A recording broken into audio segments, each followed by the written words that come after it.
General layout of modern thermal power plant.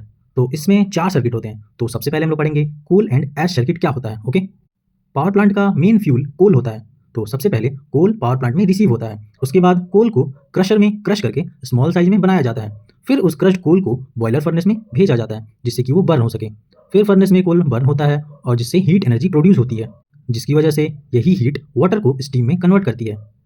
उसके बाद जो कोयला बर्न हुआ रहता है वो ऐश में कन्वर्ट हो जाता है। ऐश मतलब राख। ओके, ये ऐश ऐश हैंडलिंग सिस्टम के थ्रू कलेक्ट होता है। ऐश हैंडलिंग सिस्टम वो सिस्टम होता है जिसमें हम कोयला को जलाने के बाद जो राख बनता है उसे हम हैंडलिंग सिस्टम के द्वारा बाहर भेजते हैं। फिर उस कोल के ऐश को या तो हम डिस्पोज कर देते हैं कहीं समुद्र में या कहीं नीचे में, या फिर उसको हम रीयूज करते हैं और जिससे कि सीमेंट या फिर ब्रिक्स बनाया जाता है। ब्रिक्स मतलब ईंटा। Okay, coal and ash circuit का काम है फ्यूल सप्लाई और ऐश रिमूवल का। ठीक है, तो बात करेंगे दूसरे सर्किट जो कि एयर एंड गैस सर्किट है। ओके, जो कंबशन के लिए बहुत ही इंपॉर्टेंट होता है। सबसे पहले एयर फ्लो होता है, उसमें फ्रेश एयर को एटमॉस्फेयर से ली जाती है। ये एयर ड्रॉट फैन की हेल्प से फर्नेस तक जाती है।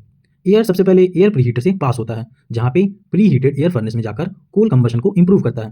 Pre heated air equal to better efficiency.